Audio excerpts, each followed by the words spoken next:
Hello friends.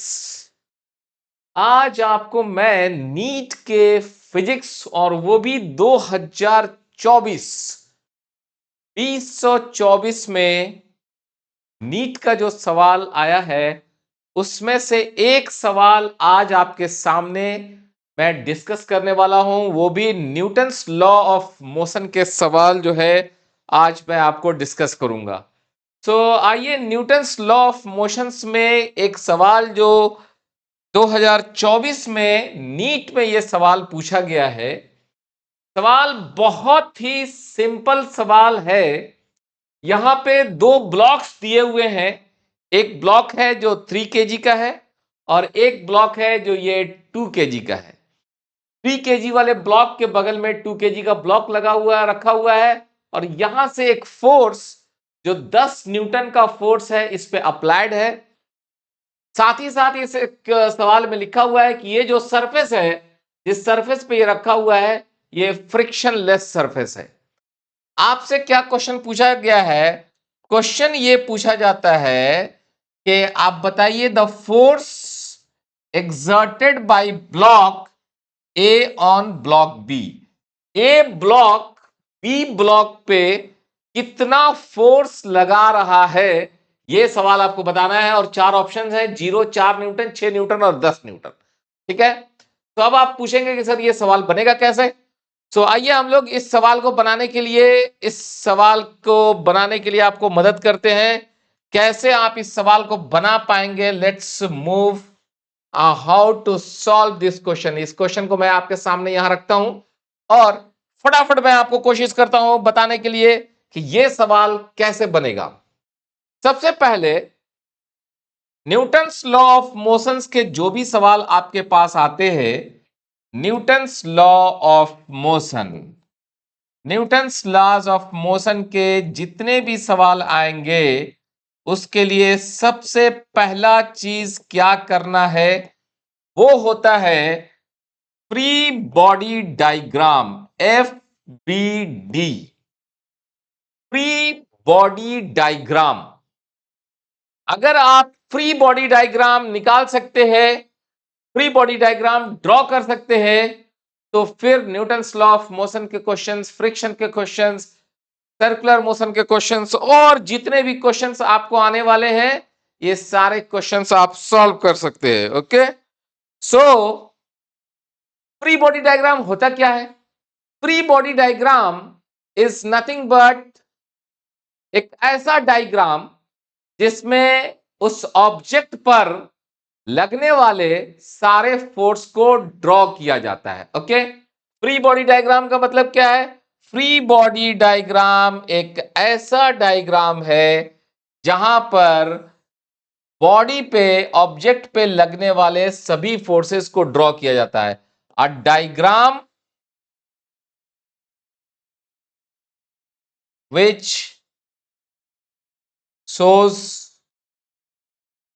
all forces all forces acting on body, acting on body।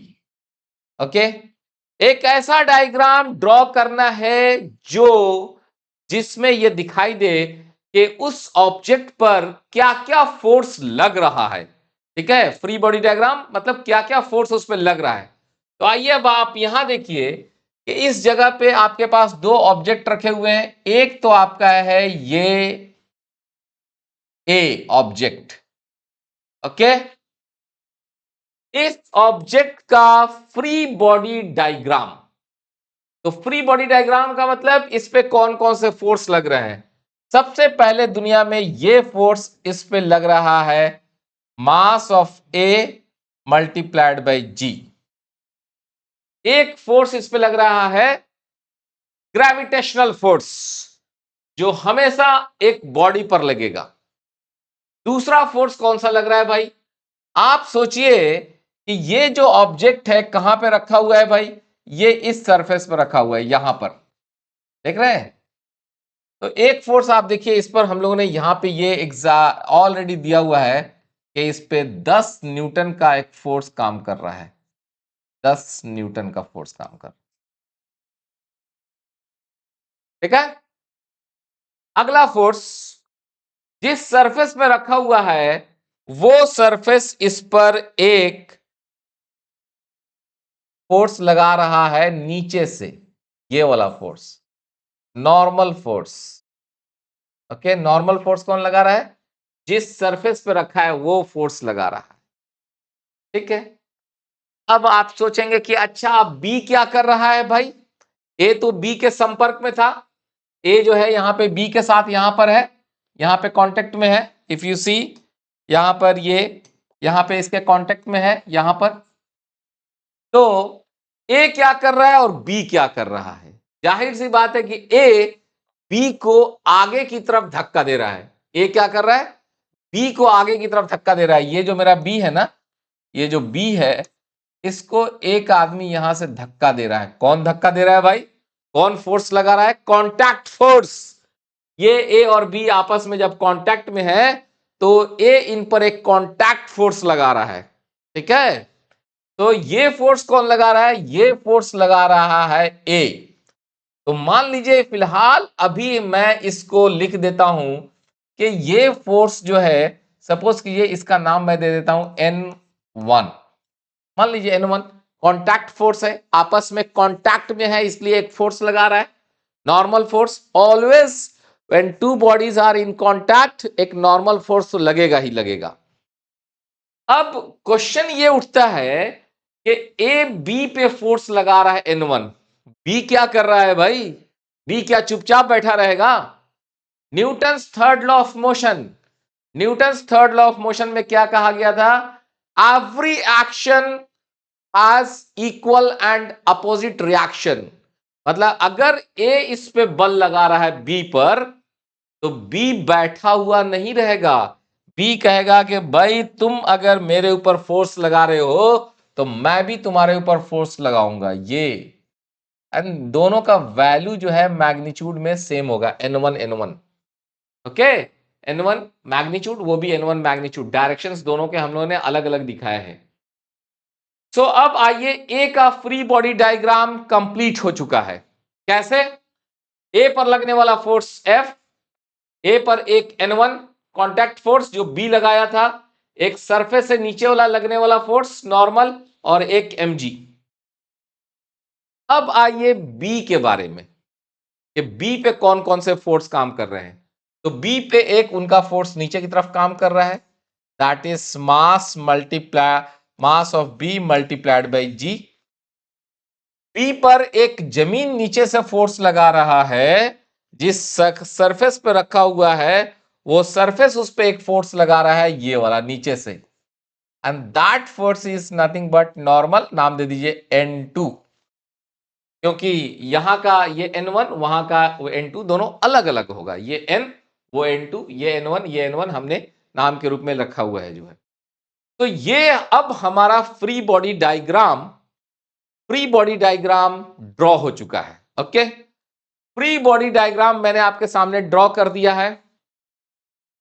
Free body diagram के बारे में क्या बताया गया? एक ऐसा डायग्राम जिसमें बॉडी के ऊपर लगने वाले सारे फोर्स को बताना है। Be sure free body diagram में वो फोर्स लगा दिखाया जाता है जो बॉडी पर लग रहा है। बॉडी किसी दूसरे के ऊपर लगाएगा, उस फोर्स को हम लोग उसके फ्री बॉडी डायग्राम में नहीं दिखाएंगे। कहने का मतलब यह है कि अगर ए का फ्री बॉडी डायग्राम दिखाएंगे तो ए पर लगने वाले सारे फोर्सेस को दिखाएंगे। ए किसी के ऊपर अलग से फोर्स लगा रहा है, ए किसी पर फोर्स लगा रहा है, तो वो फोर्स कहां दिखाई देगा? जिस पर वो फोर्स लग रहा है उसके फ्री बॉडी डायग्राम में दिखेगा। यानी ए जो है एक फोर्स N1 लगा रहा था, ये फोर्स कहां दिखाई दिया? बी पर, क्योंकि बी के फ्री बॉडी डायग्राम में क्या है? Free body diagram is a diagram which shows all forces acting on body. Body पे लगने वाला सारा फोर्स दिखाना है। तो ठीक है भाई, हमने दिखा दिया। यहां तक तो आपको बहुत ही अच्छे तरीके से समझ में आया होगा कि फ्री बॉडी डायग्राम हम लोगों ने ड्रॉ कर दिया। अब क्वेश्चन यह है कि फ्री बॉडी डायग्राम ड्रॉ करने के बाद अगला स्टेप्स क्या है? अब आप खुद बताइए कि जब इस पर हम लोगों ने फ्री बॉडी डायग्राम ड्रॉ कर दिया, ये फोर्सेस आपको दिखा दिए, तो अब आपको बताना है कि ये जो फोर्स लग रहा है, फोर्स, उसकी वजह से ए पर क्या होगा और बी पर क्या होगा। तो आप क्या कहेंगे कि सर ए आगे की तरफ चलना शुरू करेगा, ठीक है, और साथ साथ बी भी चलना शुरू करेगा। Is it that? ए भी आगे की तरफ चलना शुरू करेगा और बी भी आगे की तरफ चलना शुरू करेगा। तो मैं क्या कर रहा हूं, अब आपको फिर से मैं इस फिगर को थोड़ा सा आपके सामने अगेन एक बार ड्रॉ करके और आगे बढ़ता हूं। Let's see. चलिए हम लोग फिर से आते हैं ए के ऊपर। तो ये रहा मेरा बेचारा ए, इस पे एक फोर्स नीचे की तरफ काम कर रहा है, mass of A multiplied by g. एक फोर्स इस पे ऊपर की तरफ काम कर रहा है, दैट इज योर एन। ये जो नीचे से हम लोग दिखाए थे ऊपर की तरफ फोर्स काम कर रहा है। एक फोर्स हमारा ये काम कर रहा है, जो ये 10 न्यूटन का फोर्स है, 10 newton, that is force F. और एक फोर्स मेरा ये काम कर रहा है, दैट इज N1।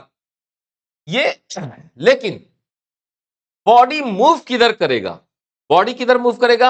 आप एकदम बता सकते हैं कि सर बॉडी तो आगे के तरफ ही जाने वाला है, यानी कि बॉडी का मूवमेंट हमारे इस डायरेक्शंस में होने वाला है। इस डायरेक्शंस में हमारे बॉडी का मूवमेंट होने वाला है। मान लीजिए इस डायरेक्शन को पॉजिटिव एक्स डायरेक्शन मान लीजिए। ये मैं अलग से ये दिखा रहा हूं, क्या? बॉडी के मूवमेंट का डायरेक्शंस। ये डायरेक्शन है जिस डायरेक्शन में बॉडी मूव करेगा।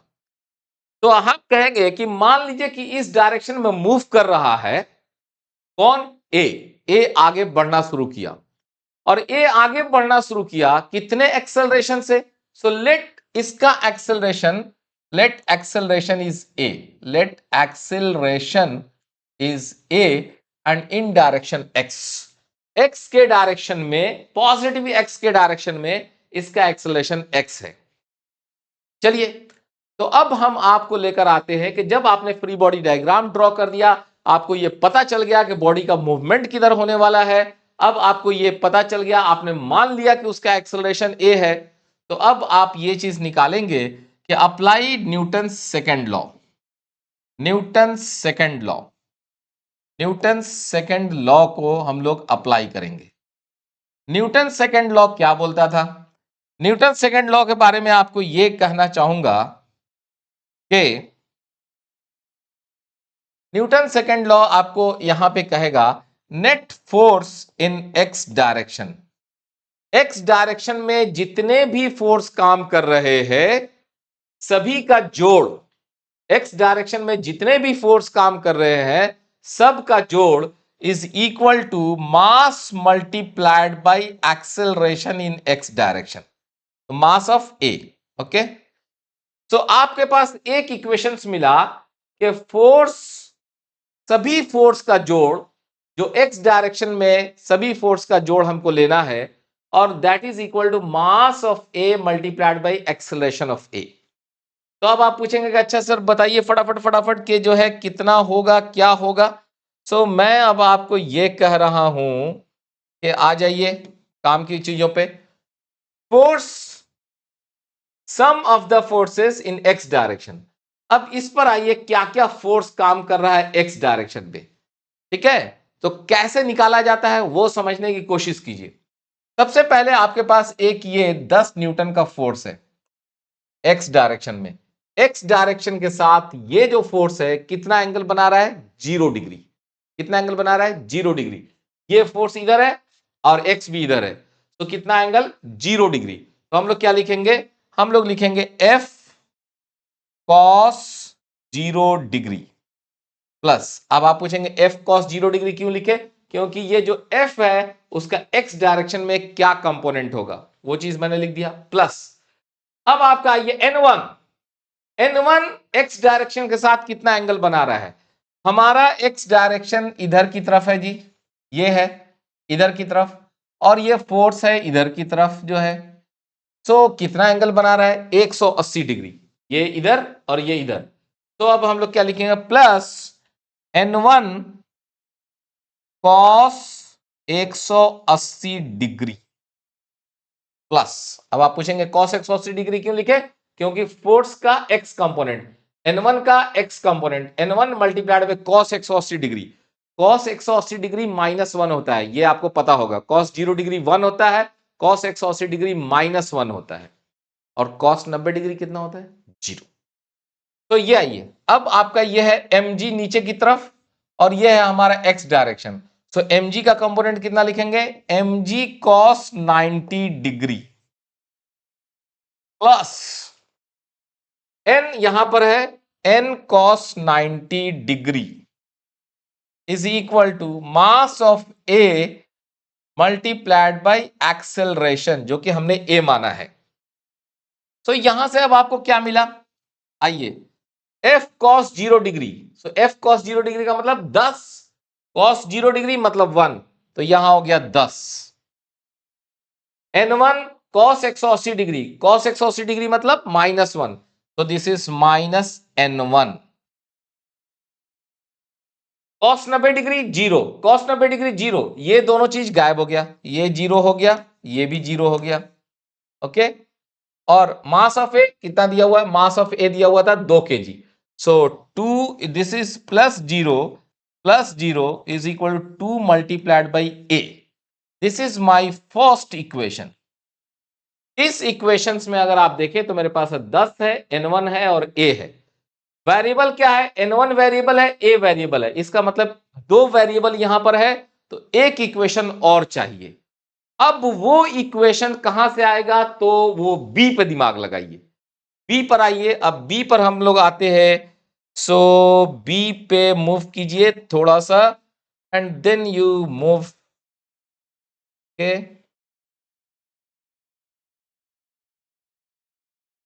बी पर चलते हैं हम लोग। मिनिमाइज हो जाइए भाई। Okay, come this.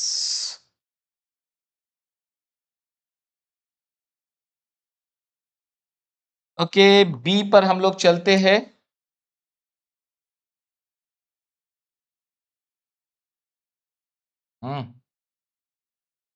मिनिमाइज हो जाओ बाबू। Okay, let's minimise here. Okay okay okay, no issues. So let's see. This will be putting here. Oh my God. चलो, okay. See, okay, no issues. Okay, okay, छोटा होगा, होगा। क्या हो गया भाई बोर्ड को? माय डियर, चलिए चलिए चलिए चलिए। Okay, no problem. हम लोग आते हैं दूसरे इक्वेशंस के लिए। चलिए इसको ऊपर उठाते हैं यहाँ पे। ऐसा तो नहीं है कि मूव नहीं होना चाहिए, ये छोटा तो होता है। Okay, let's see. हम लोग एक इक्वेशंस ऑलरेडी हमारा आ चुका है, और अब हम लोग जो है इसको, चलिए आते। नाउ लेट्स सी, एक इक्वेशंस हमारा ये आ चुका है। अब आप बी पर फोकस कीजिए। Okay, let's come on the B. ठीक है, बी पे अब हम लोग आते हैं, और बी के लिए आ जाइए। नाउ बी, बी इस पे एक हमारा फोर्स काम कर रहा है, दैट इज n1। एक इनका mg नीचे की तरफ काम कर रहा है, mass of b multiplied by g, और एक इस पे फोर्स ऊपर की तरफ काम कर रहा है, दैट इज योर n2। अब आपको पता है कि ये ऑब्जेक्ट किधर मूव कर रहा है? ये ऑब्जेक्ट भी आपको मूव करेगा आगे की तरफ, यानी इसको जाना है इधर की तरफ। This is the positive x direction में। अब हम लोग ये कर रहे हैं कि जो हमारा a था उसका एक्सेलरेशन a है, ये जो a ऑब्जेक्ट था उसका एक्सेलरेशन a है, b का भी एक्सेलरेशन उधर a ही होगा। इधर में एक्सेलरेशन कितना होगा? Acceleration will be a। दोनों ऑब्जेक्ट जो है एक साथ चिपक के आगे बढ़ेगा, और दोनों का एक्सेलरेशन सेम होगा। अब यहां पर हम लोग Newton's law of motion apply करते हैं। लेट्स सी, यहां पे Newton's law of motion apply करेंगे। Net force in x direction is equal to mass multiplied by B और acceleration in the positive x direction. तो यहां पे क्या निकल कर आने वाला है? Force in x direction N1 in x direction, so ये हो जाएगा N1 cos 0 डिग्री प्लस ये जो mg है वो इसके साथ x के साथ कितना एंगल बना रहा है? 90 डिग्री। तो mass of b g is force multiplied by cos 90 degree plus N2 cos 90 degree, हालांकि ये सब जीरो हो जाना है, is equal to mass of b multiplied by acceleration. तो अब यहां पे देखिए ये चीज तो आपका जीरो हो गया, cos 90 zero, cos 90 zero, N1 cos 0 degree, cos 0 degree मतलब 1, सो ये हो गया आपका N1 is equal to mass of B मतलब 3 kg multiplied by acceleration A। This is the second equation. तो अब आपके सामने दो इक्वेशंस सामने आ चुके हैं। वो दोनों इक्वेशंस कौन से हैं? अगर उनको ध्यान से देखिए तो आपके पास एक इक्वेशंस ये है, एक इक्वेशन ये है और एक इक्वेशंस ये है। इन दोनों इक्वेशंस की मदद से आप n का मान और a का मान निकाल सकते हैं। तो लीजिए हम लोग इसको सॉल्व करते हैं कि कैसे ये निकलेगा। तो यहां आ जाइए, अब हम लोग इसको सॉल्व करते हैं। तो है आपके पास 10 minus N1 is equal to 2a और एक है आपका N1 is equal to 3a। इन दोनों को जोड़ दीजिए, जैसे जोड़िएगा तो ये कैंसिल हो जाएगा, तो बच जाएगा 10 इज इक्वल टू 5a और यहां से निकल कर आ जाएगा a इज इक्वल टू 10/5 यानी 2 मीटर पर सेकेंड स्क्वायर। तो ये निकल कर आ गया क्या? एक्सेलरेशन। किसका एक्सेलरेशन निकल कर आया? ये बॉडी का एक्सेलरेशन निकल कर आया कि ये बॉडी किस एक्सेलरेशन से आगे मूव करेगा। और अभी हमने क्या दिखाया था आपको? अगर आप फ्री बॉडी डायग्राम को ध्यान से देखें, फ्री बॉडी डायग्राम में अगर ध्यान से देखें तो अब आप ये देख सकते हैं कि सवाल में आपसे पूछा जा रहा है इस N1 के बारे में, इस N1 के बारे में, मतलब force applied by A on B. A ने बी पर क्या फोर्स अप्लाई किया? That is N1। ओके, और N1 का वैल्यू कितना आया है? N1 का वैल्यू आपके सामने अगर आप देखेंगे तो N1 निकल कर आया है आपको 3a। तो इस तरह से N1 का वैल्यू क्या हुआ? N1 is equal to 3a, that is 3 into 2, that is equal to 6 newton. So इस तरह से A जो है B पे कितना फोर्स लगा रहा है? That is simply 6 Newton. तो ये था आपका सवाल जिसमें हमने आपको बताया कि यहां पर ये आपका आंसर हो जाएगा 6 न्यूटन। ओके, अब आप में से कोई एक आदमी इस टाइप के सवाल पूछ सकते हैं। क्या पूछ सकते हैं? वो ये कह सकते हैं कि सर जब ये जो सवाल है ये हमारे मेडिकल एग्जाम में आने वाला सवाल है, और क्या सर हमारे पास इतना वक्त रहता है कि हम इस नीट के एग्जाम में इतना टाइम देंगे कि हमारा ये सवाल हमको सॉल्व करने को मिलेगा? मैं बोलता हूं नहीं, किसी कीमत पे नहीं। इतना समय आपके पास रहता ही नहीं है। लेकिन ये सवाल बनाने के पीछे, बताने के पीछे सिर्फ और सिर्फ ये लॉजिक है कि आपका फंडामेंटल कंसेप्ट क्लियर हो कि न्यूटन्स लॉ ऑफ मोशंस के सवाल बनते कैसे हैं। अदरवाइज अदरवाइज अगर इस सवाल को बनाना होता तो हम लोग इस सवाल को कैसे बनाते वो देखिए। अगर मुझे नीट के एग्जाम में अगर मैं होता और यही सवाल अगर मेरे पास होता तो हम लोग इस सवाल को कैसे बनाते? फटाफट हम लोग ऐसे बनाते। हम लोग बोलते कि ये भाई देखिए ये 3 kg का है और ये कितना है? ये 2 kg का है। इस पे फोर्स कितना लग रहा है? दिस इज 10 न्यूटन का फोर्स लग रहा है। तो हम लोग बोलते this is just like that कि एक ऐसा ऑब्जेक्ट है जो 5 kg का है और इस पे जो है एक फोर्स काम कर रहा है इधर की तरफ, और वो काम कर रहा है 10 न्यूटन का। ओके, और चूंकि सरफेस फ्रिक्शनलेस था तो आपको नीचे फ्रिक्शनलेस है तो फ्रिक्शन सरफेस का फोर्स तो लगेगा नहीं। बस एक काम हम लोग यहाँ पे mg दिखाते और एक हम लोग नॉर्मल दिखाते। ओवरऑल इन ऑब्जेक्ट को अगर एक मान लिया तो, क्योंकि हमको पता है 10 न्यूटन से अगर फोर्स लगाएंगे तो ये जो है आपको दोनों एक साथ चलेगा। अगर ये दोनों एक साथ चलेगा तो हम मान लेते हैं कि दोनों भाई एक साथ किधर चलेगा, इस डायरेक्शन में चलेगा, that is positive x direction में चलेगा। कितना फोर्स काम कर रहा है, 10 newton, that is equal to mass multiplied by कितना, acceleration A. So A is equal to 10/5 मतलब 2 मीटर पर सेकेंड स्क्वायर, ये निकल कर आ गया एक्सेलरेशन। अब हम कहेंगे कि एक्सेलरेशन ये निकल कर आ गया, दोनों बॉडी एक ही एक्सेलरेशन से आगे जा रहा है, फटाक से क्या करेंगे हम लोग, दोनों बॉडी को अलग अलग सेपरेट कर देंगे। बोलो ए अलग हुआ और पी मेरा अलग हो गया। अब कोई पूछेगा कि भाई डायरेक्टली फोर्स तो आप इस पे लगा रहे थे 10 न्यूटन, आप तो फोर्स इस पे नहीं लगा रहे थे, इस पे कौन फोर्स लगा रहा है, तो हम बोलेंगे इस पे फोर्स लगा रहा है ए। कितना लगा रहा है, मान लीजिए N1। ये इस पे कितना लगा रहा है, दैट इज N1, ये हमारा 2 kg।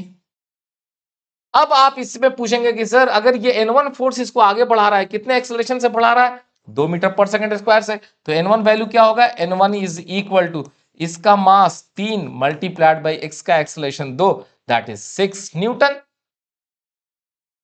ठीक है, तो अगर ये मेडिकल में हम नीट के एग्जाम में होते तो ये सवाल बनाते समय हमें इतना सोचना नहीं पड़ता। दोनों ऑब्जेक्ट को हम एक साथ मान लेते, दोनों का एक्सेलरेशन एक साथ होता, दोनों एक साथ मूव करते, कितना एक्सेलरेशन होता, 2 मीटर पर सेकंड स्क्वायर।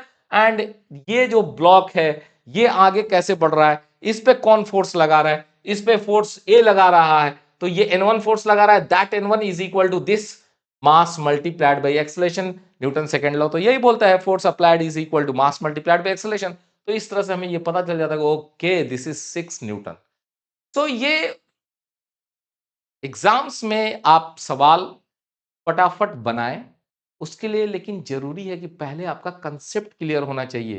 भाई ए जो फोर्स लगा रहा है किस पे लगा रहा है, बी पे लगा रहा है।